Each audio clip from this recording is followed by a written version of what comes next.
Look at the grates on your gas stove, the black iron ones, the ones with the burned-on grease that won't come off no matter how hard you scrub. You've been cleaning them wrong your whole life. And the worst part? Somebody knows it. The shelf at the hardware store is full of yellow bottles and blue sprays promising to cut through that grime. $8 here, $12 there, special degreasers, special pads, special foaming cleaners with warning labels you can't pronounce. My people never bought a single one of them, not one. For more than 100 years, we have kept our cook stove spotless with 3 things you already have in your kitchen right now. Things that cost pennies, and I'm going to show you exactly how, the same way my grandfather showed me on a cold morning in Lancaster County when I was barely tall enough to see over the stovetop. Here's my promise to you. Stay with me, because right around the middle of this, I'm going to show you the one trick my grandmother used on the burned-on rings that nobody talks about. It takes overnight. It costs less than a cup of coffee, and it lifts off grime that's been baked on for years. You will not believe it until you see it work. But first, do me a small favor. Tell me down in the comments where you're watching from and what kind of stove you've got.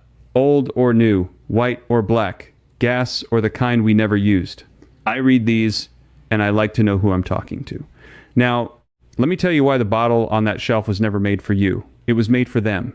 The companies that sell those cleaners don't make money when your stove is clean. They make money when you keep buying. So they have no reason on this earth to tell you that the thing sitting in the back of your cupboard does the same job for almost nothing. None at all.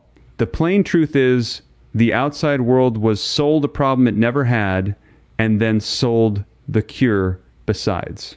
I remember the kitchen I grew up in. Wood floor worn smooth from boots and bare feet. A big black iron stove against the wall that my mother fed with split oak every single morning before the sun came up. There was no spray bottle under that sink. There was a box of baking soda, a jug of vinegar, a sack of plain salt, and a rag cut from a worn-out shirt.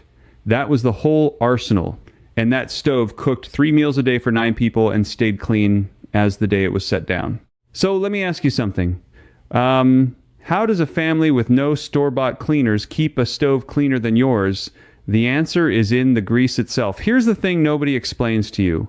When you cook on a gas stove, you're throwing tiny drops of oil and fat into the air. They land on the grates. They land on the metal around the burners. And every time you turn on that flame, the heat bakes them on a little harder, layer after layer, day after day. It's not dirt. It's cooked on fat. And over time, it turns into something almost like a hard varnish. Now, that varnish is what the stores want you to believe needs some special chemical to remove. But it doesn't, because grease and fat have a weakness my people have used for generations without ever knowing the fancy word for it. The word is alkaline. Baking soda is a mild alkaline. And when an alkaline meets grease, something quiet and powerful happens. The alkaline begins to break the fat apart and turn it into something that acts almost like soap. The grease literally starts turning into its own soap right there on your stove. That's not folklore. That's basic chemistry. The same reaction my great-grandmother used when she made lye soap from hardwood ashes and kitchen fat behind the barn. She didn't have a chemistry book. She had her mother's hands guiding hers. But the science was the same. The English call it saponification. We just called it getting the stove clean. So here is the first method, and I want you to do this exactly. Take plain baking soda, the cheap box, pour about a quarter cup into a small bowl, add water a little at a time, stirring until you've got a paste about as thick as toothpaste, not runny. You want it to stay put where you smear it. Now take that paste and spread it thick over the grates and over the greasy metal around your burners. Get it right on the burned-on spots. Don't be shy with it. Then walk away. Go have your coffee. Let it sit for 15-20 minutes. The alkaline needs time to work into that baked-on fat and start breaking it loose. When you come back, take a damp rag or an old sponge and wipe. You'll feel it. The grease that used to fight you slides right off. For the really stubborn spots, sprinkle a little dry baking soda on a wet sponge and rub. It works like a gentle scouring powder, but soft enough that it won't scratch your enamel or your steel. A box of baking soda costs about $1, maybe $1.25. And it'll clean your stove more times than you can count. Now, you'd think that would be the end of it, a clean stove for pennies. but it isn't, because baking soda has a partner, and when you understand what that partner does, you'll never look at the cleaning aisle the same way again. Let me tell you about the white crust. You know the spots I mean, around the base of the burners, on the metal where water boils over. Those chalky, cloudy, whitish marks that the baking soda won't touch no matter how long you let it sit. The stores have a separate product for that too, of course. Another bottle, another $6. Because, heaven forbid, one cheap thing solve two problems. Here's why baking soda won't budge that white crust. That crust isn't grease. It's mineral. It's the leftover minerals from hard water and from food that boiled over and dried. And minerals like that are alkaline themselves, more or less. You can't fight alkaline with alkaline. You'd be pushing in the same direction. What you need is the opposite. You need an acid, and the gentlest, oldest, safest acid in any kitchen is plain white vinegar. My mother kept a jug of it by the sink her whole life. We used it for everything. And when those white mineral spots showed up on the stove, she'd soak a rag in vinegar, lay it right over the spot, and let it sit. The acid in the vinegar reaches into that mineral crust and breaks the bond that holds it to the metal. Then it wipes away like it was never there. Now here's where it gets good, and here's where the old ways shine. You use them together, but not at the same time, and this is the part most people get wrong. When you put baking soda and vinegar together at the same moment, you get that big fizzing foam. Looks impressive, children love it, but that foam is mostly the two of them canceling each other out. The alkaline and the acid neutralize. So if you dump them together, you've wasted both. You've turned two powerful cleaners into salty water. The right way, the way we always did it, is one then the other. First, you clean the grease with the baking soda paste and wipe it away. Then you go after the white mineral spots with the vinegar. Grease first because it's on top, minerals second because they're underneath and stuck to the metal. One job, then the next. Never both at once. There was a study out of the food science folks at one of the big land-grant universities looking at how household acids break down mineral scale. They found that a vinegar solution of around 5% acetic acid, which is exactly what's in the jug at your grocery store, dissolved hard water mineral deposits in a matter of minutes. Minutes. The same thing those expensive descaling sprays charge you a small fortune to do. Same acid. Different label, different price. My grandfather would have laughed at that. Not a mean laugh. Just the quiet kind a man gives when the world spends years and dollars proving what his own father told him for free. So now you've got two of the three: baking soda for the grease, vinegar for the minerals. But there's a third, and the third is the one that surprises people the most, because it doesn't clean by chemistry at all. It cleans by being rough in just the right way. I'm talking about salt, plain table salt, or even better, the coarse kind, the cheap stuff. Now, think about your cast iron grates again. That black iron sitting over your burners, those things take the worst of it. Drips, spills, sauce that boils over and burns black and hard. You could scrub them with a steel pad and scratch them all up, or you could do what we did. Here's why salt works where a scrubbing pad fails. Salt is hard, but it's also got edges, and those little crystals act like thousands of tiny scrubbers. But here's the part that matters. Salt dissolves. So when you scrub with salt and a little water, it grinds away the burned-on crust, and then it melts away to nothing instead of leaving scratches behind. It's abrasive enough to do the work, but kind enough not to ruin the metal. Steel, wool, scratches, salt doesn't. And there's something more. On cast iron especially, salt has a way of pulling out the grime without stripping away that good seasoning.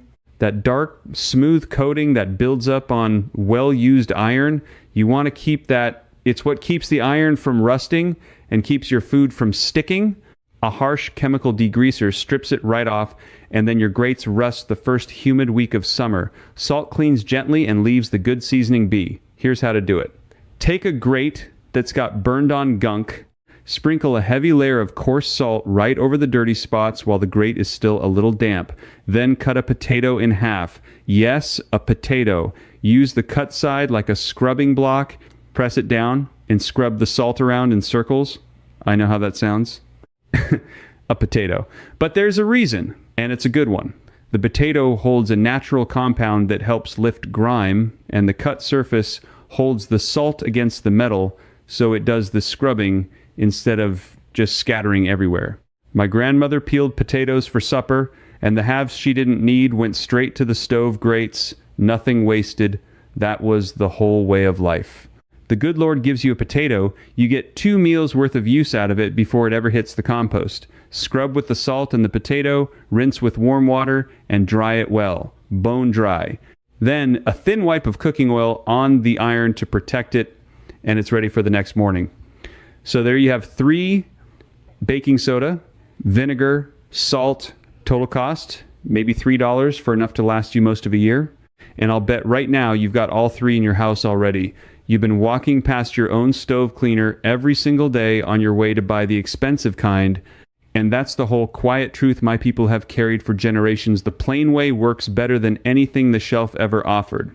Before I show you exactly how to put these 3 things together on an old, well-used stove, I want to tell you about something that holds a lot more of this knowledge in one place. I've put together a book called The Garden Blueprint Old-Fashioned Pest Cures That Cost Pennies, and a companion called The Harvest Blueprint Amish Soil and Storage Secrets for Bigger Yields. Both are gathered into the Complete Garden Field Edition, and it's all waiting for you in the description below for just $97, the kind of price that would have made my grandfather nod and call it fair. These are the same handed-down ways, written out plain so you don't have to go looking for them, one video at a time. But now let's get back to what I promised you at the start, because if your stove has years of buildup, what comes next is made exactly for you.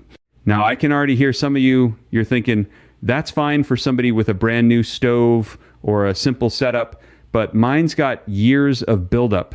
Mine's the stove I've cooked on for 15, 20 years. The grease is baked into corners I can't even reach. This won't help me. I want to talk to you for a minute because you're exactly the person I made this for. The old ways weren't built for new things. They were built for things that get used hard year after year and have to keep working. My family didn't replace a stove when it got dirty. We didn't replace anything when it got dirty. We cleaned it and we kept it for 30, 40 years. So everything I'm telling you was made for an old, well-used stove with grime in the corners. That's its whole reason for existing. So here's what you do this weekend with an established stove. No special tools, nothing you have to buy. First, if your burner grates and caps come off, and on most gas stoves they do, take them off and lay them in your kitchen sink. Now here's the trick. For years of buildup, fill the sink with the hottest water your tap will give you. Pour in about half a cup of baking soda, stir it till it dissolves, then lay the greasy grates right in and let them soak, not 20 minutes, all afternoon, or overnight while you sleep. The reason this works on old buildup is patience. And patience is something the bottle on the shelf can't sell you. That hot alkaline water seeps into every layer of baked-on grease and slowly turns it loose, layer by layer, while you do nothing at all. The next morning, that grime you've been fighting for years wipes off with a rag. The corners you couldn't reach, you don't have to reach them. The water reached them for you while you slept. For the stovetop itself, the part that doesn't come off, do this. Lay rags soaked in hot baking soda, water flat across the greasy areas. Drape them right over the burned spots. Let them sit 30 minutes so the heat and the alkaline can soak into the old grease. Then wipe. You'll lift years off in one afternoon.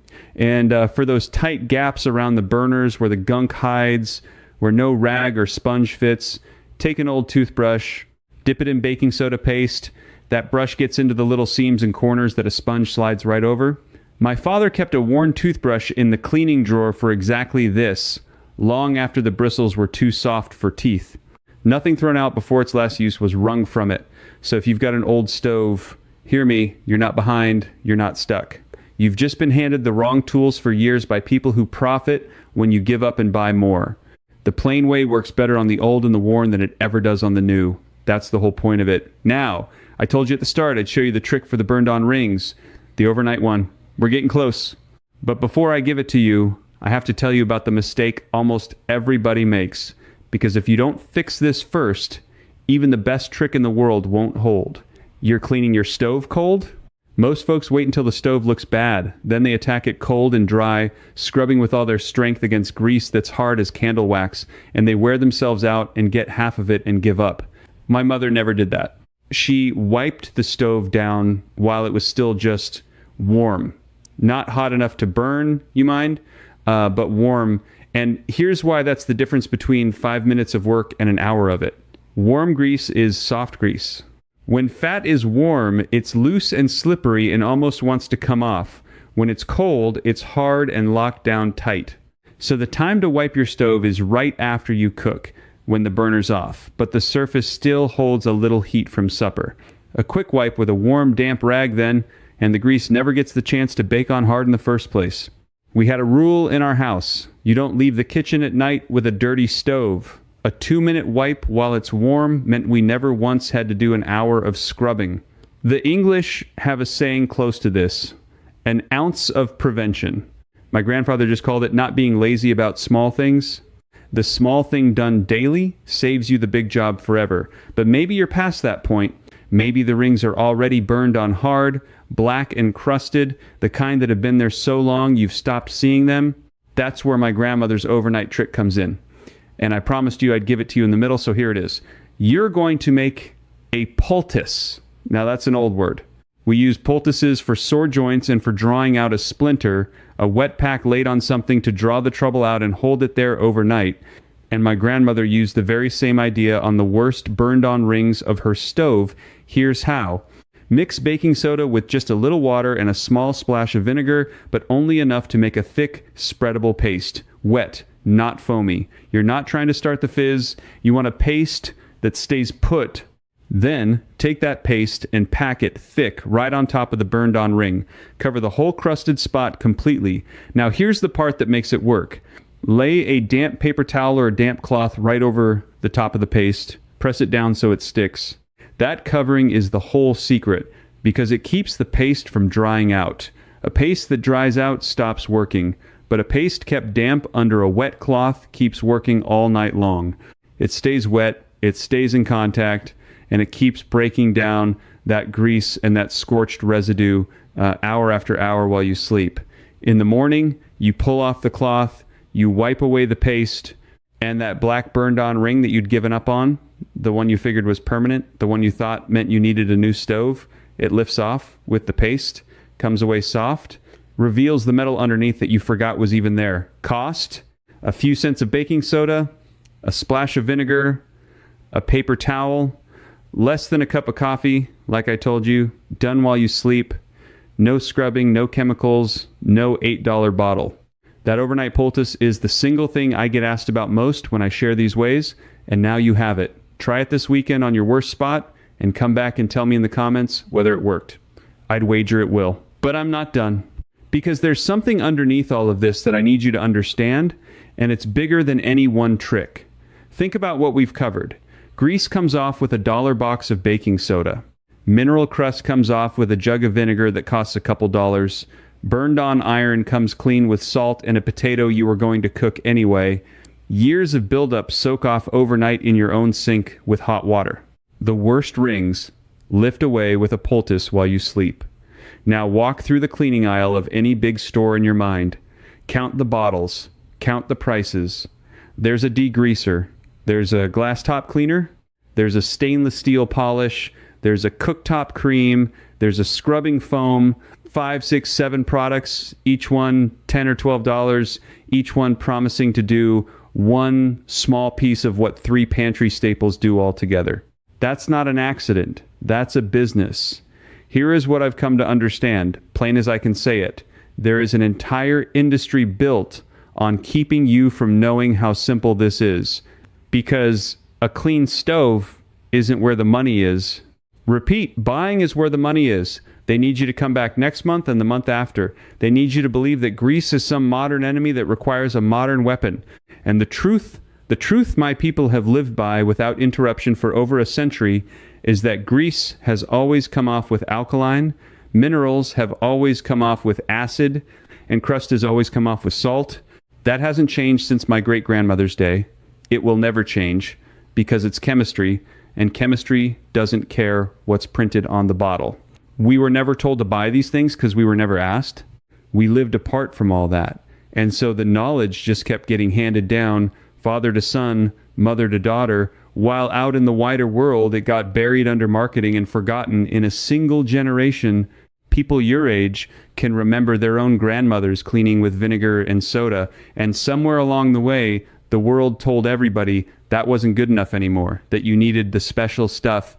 And folks believed it because it was on the shelf and on the television. And who has time to question the shelf? I'm asking you to question the shelf. Let me give you a few more of the small things, because the small things are where this all lives. For the grates, after you've cleaned them with salt and they're dry, that thin coat of oil I mentioned matters more than you'd think. Just a few drops of any cooking oil rubbed over the dry iron with a paper towel. This does two things. It keeps moisture off the iron so it won't rust, and it builds up that smooth seasoning over time, the same as a good iron skillet. A well-seasoned grate actually gets easier to clean the longer you care for it the right way. The buildup the stores warn you about is, in part, the very thing protecting your iron. There's a difference between hard-burned grease and good seasoning, and the old ways know how to keep one while removing the other. Chemicals can't tell the difference. They strip it all. Salt and oil can. For the burner caps, the little metal pieces that sit on top where the flame comes out, here's something most folks never check. When those holes get clogged with grease and food, your flame burns uneven. You'll see it. Part of the ring of flame is strong and blue, part of it is weak and yellow and lazy. That uneven flame wastes gas and cooks your food slower. So take a straight pin or a thin sewing needle and gently clear out each little hole around the cap. My grandfather did this with a piece of stiff straw before we had pins to spare. Once those holes run clear, the flame comes up even and blue all the way around, and your stove cooks hotter on less gas. That's money saved every single time you cook, not just on cleaner, but on fuel. A yellow, lazy flame is a flame that's wasting gas. A strong blue one means it's burning clean and full. So clearing those little holes isn't just about a clean look. It's about getting every penny's worth out of the gas you're already paying for. My father watched the color of that flame the way a farmer watches the sky. It told him whether the stove was right. For the knobs, those things get greasy and sticky and nobody ever cleans behind them. Pull them straight off. Most of them just pull right off and drop them in that same warm baking soda water. The grime behind the knobs is some of the worst in the whole kitchen, and it's the easiest to ignore. Soak them, wipe them, push them back on. 5 minutes. And for the smell, if your stove's got that old cooked grease smell that won't quite leave, set a small bowl of vinegar near it overnight, or wipe the whole surface down with a vinegar rag and let it air. Vinegar doesn't cover a smell the way the sprays do. It takes the smell away. There's a difference. One hides the problem, and one solves it, and you can guess which one the bottle on the shelf is built to do. Now, I want to come back around to something, because I don't want you to think this is only about saving a few dollars on cleaning supplies. It is that, but it's more than that. When my grandfather handed me these things, standing at that black iron stove with the oak crackling inside it, he wasn't just teaching me to clean. He was teaching me that I didn't have to depend on anybody for the everyday work of keeping a home. That a man and his family could meet their own needs with what was already in the cupboard, what came from the earth, what could be made or grown or kept. Self-reliance, the English we just called it the way you live. There was a quiet dignity in it. You weren't at the mercy of what the store had in stock or what it charged that week. You were free in a small but real way, and I think that's what so many people are hungry for now. Not just a clean stove, the feeling of not being at somebody's mercy, the feeling of looking at a problem in your own home and knowing, I can handle this myself with what I've got today. That feeling got sold away from a whole generation, one convenient bottle at a time, and the plain folks just never sold it. We kept it. And now I'm handing a piece of it back to you. So let me put the whole thing together for you, simple, so you can do it this weekend. Start by taking off your grates, caps, and knobs and set them soaking in the hottest water you can run with a half cup of baking soda mixed in. Let them sit all afternoon or overnight. While they soak, Make your baking soda paste and spread it over the greasy stove top. Let it sit 15-20 minutes, then wipe the grease away with a warm, damp rag. For the white mineral spots, lay vinegar-soaked rags over them. Let them sit, then wipe. Grease first, minerals second, never both at the same time. For the worst burned-on rings, pack on the thick paste, cover it with a damp cloth, and leave it overnight. In the morning, it lifts right off. For the soaking grates, scrub any stubborn spots with coarse salt and a cut potato. Rinse, dry them, bone dry, and rub a few drops of oil into the iron.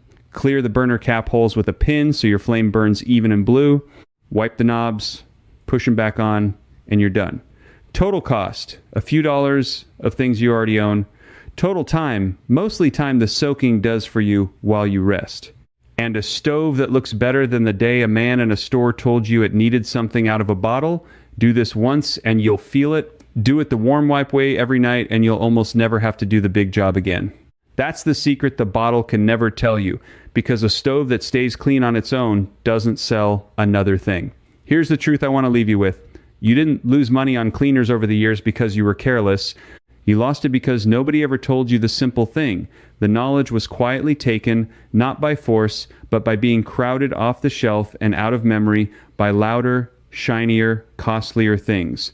My people never lost it because we were never in the room where it got taken, and all I've done today is carry it across the fence to you. You're the kind of person who doesn't like being sold what you don't need.